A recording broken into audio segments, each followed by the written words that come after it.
Здравствуйте, меня зовут Виктория Швальц, я практикующий психолог, и сегодня мы поговорим о том, как панические атаки связаны с травмами из прошлого.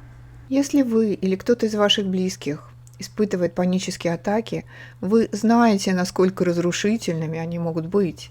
Это страх, приступы удушья, учащенное сердцебиение, ощущение полной потери контроля. Знаете ли вы, что корни ваших панических атак часто уходят в детство? Что же такое паническая атака? Паническая атака – это острый приступ тревоги и страха, часто сопровождаемый разными физическими проявлениями.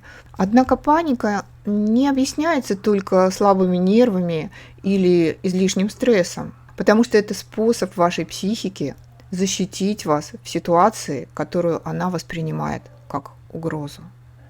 А теперь представьте, что ваш мозг научился распознавать определенные ситуации в детстве как угрозу. И даже сейчас, во взрослом возрасте, ваш мозг реагирует на схожие ситуации точно так же. То есть реакции становятся автоматическими. В детстве психика человека особенно уязвима. Если вы росли в среде, где вы часто испытывали страх из-за непредсказуемого поведения родителей, если ваши эмоции не принимались во внимание или игнорировались, если на вас возлагали слишком много ответственности, и вы чувствовали себя перегруженным заданиями и ожиданиями родителей, то ваша психика могла воспринимать такие ситуации как угрозу.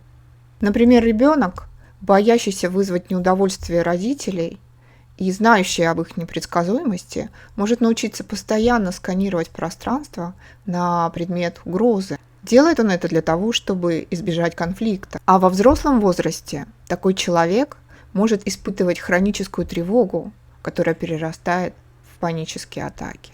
Кроме того, если в детстве вы пережили значительную травму, потерю близкого, например, или отвержение значимыми взрослыми, то ваш мозг мог заморозить эти воспоминания, но тело продолжает реагировать на них.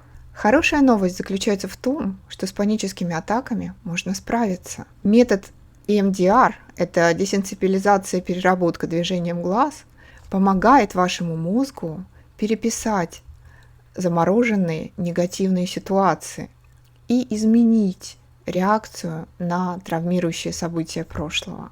В процессе работы мы уделяем особое внимание восстановлению чувства безопасности. Вы учитесь распознавать и удовлетворять ваши потребности. Это позволит вашему мозгу перестать воспринимать определенные события из прошлого как угрозу и перезаписать свои реакции на эти события. Панические атаки – это не ваша вина и не ваша слабость. Это просто сигнал вашей психики о том, что какие-то события из прошлого требуют вашего внимания. И работа над травмой – это не просто устранение панических атак, но и восстановление спокойствия и гармонии в вашей жизни.